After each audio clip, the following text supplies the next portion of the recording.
Hi dear students, let's see this question that came in JEE Advanced Paper 2 Physics in the year 2018. The question is fairly simple from the topic of projectile motion. Although some of the students did this question wrong because they assumed something which was not given in the question. So let's see what's happening over here. This is a projectile that has been thrown at an angle of 45 degree. Okay. And it reaches a maximum height of 120 meters. After bouncing from the ground again, its kinetic energy becomes half. It has been given that its kinetic energy becomes half of the initial value, and this angle is 30 degrees. That means whatever was the kinetic energy at this point, it becomes half immediately after bouncing. Okay, so and this angle becomes 30 degrees. This has been given, so we have to comment this maximum height h again. Like what will be the maximum height after bouncing? So again, this will be projectile motion, of course. So we have to find this value h. So question is fairly simple. Let us say the speed of projection here is u, and after bouncing, the speed becomes v. So here the kinetic energy is half mv square divided by half mu square. This ratio in the question has been given as 2. Sorry, half, not 2, half. Right? Now, what is the value of 120? 120 is nothing but u square sine square theta by 2g. So u square sine square 45 by 2g. And what is the value of h? H is nothing but v square sine square 30 by 2g. So when we take the ratio of 120 and h, we are going to get u square by v square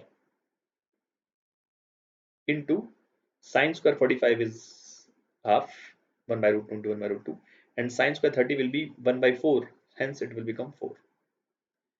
Now u square by v square from here can be seen, it is 2. So this is 120 upon h will be is equals to 2 into half into 4, which gives us value of h as 30. So this was a fairly simple question in my opinion, but some of the students got this wrong. Now let us also see the mistake that they committed. They thought that after bouncing, the x component of velocity is not going to change. Basically, they assumed friction to be absent over here. There is nowhere written that surface is frictionless. So they assumed that the x velocity is going to remain same. That will lead to contradiction in the data. Let us see why.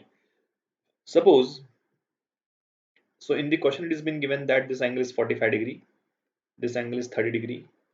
Here the kinetic energy has become half of the initial value.